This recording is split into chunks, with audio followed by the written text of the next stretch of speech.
Hello, my name is Yancey with Viscous Performance. At Viscous Performance, we service, rebuild, and revalve shocks and struts in the drag racing industry. I also work very closely with the guys over at Afterworks Hot Rodded Shocks, and I'm also set up as a dealer for them for new products. Today I'm going to go over why you shouldn't grab your shock rods with channel locks, vice grips, or pliers. I feel like that should be common sense, but there's been a lot of times where we sent some brand new struts to a customer. They'll call us up and start complaining that their new struts are leaking all over the place. And we'll just tell them, hey, we're sorry for the inconvenience. Please send them back. We'll take a look at them and figure out what's going on. And 9 times out of 10, if not 10 times out of 10, what the cause of it is that as they were installing it, they grabbed the rods with pliers when they were trying to tighten up the top nut. Sorry, I got a little sick this past weekend, so my head's not all there, and so I may skip a few words every now and again, but just bear with me. But anywho, so that's something we can't warranty, sadly. So after spending gobs of money on a brand new set of struts, I'd hate for you guys to have to spend even more just to get them repaired so you can go racing. So again, what the cause of it is, they're trying to tighten this top nut. The rod just keeps spinning, and first thing they want to do is grab a set of channel locks and grab the rod and hold it while they're tightening this nut. Now that may seem like a great idea, but it's not, so don't do it. I've even had some guys that are a little more mindful. They'll try to grab this snubber here, and the wrench will slip, and they'll scar up the rod some more. I've even seen some people grab a rag and then hold it this way. All of those are wrong. Don't do that unless you like spending money, because we'll gladly take your money. We do not mind it one bit. A way you can avoid causing any damage to this rod is doing it the right way.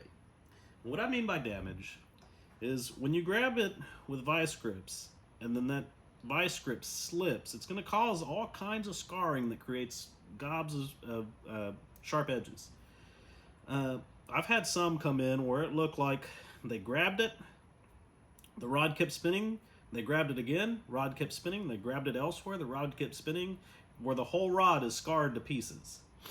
What that does is when the seal goes over any of those sharp edges, it cuts it to pieces so oil seeps out of there. It'll also cause damage to this bushing here. This bushing will go over those sharp edges and it'll just start cutting the inside of it. This bushing here, when it gets cut, causes areas for oil to bleed through. So then your extension and rebound adjustment aren't exactly the same as before, because not much oil is supposed to bypass here. It's not metered at that point. Then all flakes of metal off of this bushing will go down into the inside of the shock or strut and get in the piston, all sorts of check valves. It's just not pretty. It causes damage everywhere. So then you got to send them in. We got to take them apart, do a full rebuild on them, replace the rods. Like I said, that gets really expensive really fast. So the way you can do it is, if your top mount is a flat plate, it's very easy. All you have to do is get a 15/16 wrench, hold the nut, and then depending on what the size of the hex here on the top of your rod is, which is usually a 7/16, you then grab it here and you can tighten or loosen it as needed. Now you usually have 2 different hexes here, a 7/16 and a 3/8. Your 3/8 is usually the extension or rebound adjuster. So don't go holding that, because then you'll rip the rebound adjuster off, and then you will cause even more damage than you need to again. So you always want to go on to the bottom part of that hex there. Now, if your upper mount goes into what we call a strut cup or a bearing mount, and it's more difficult to fit a wrench in there, what we found to be the best way or best tool for the job is we got these Proto, which you can use any brand, of course. a 15/16 3/4 inch drive sockets, like an impact socket.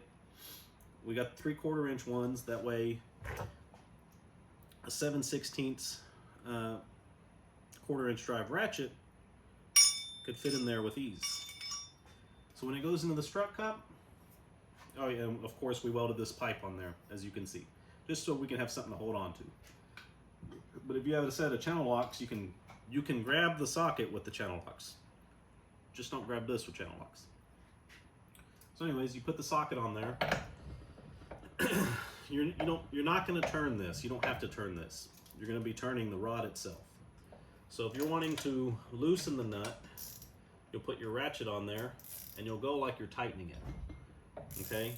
That's removing the nut because it's like it's turning the nut counterclockwise.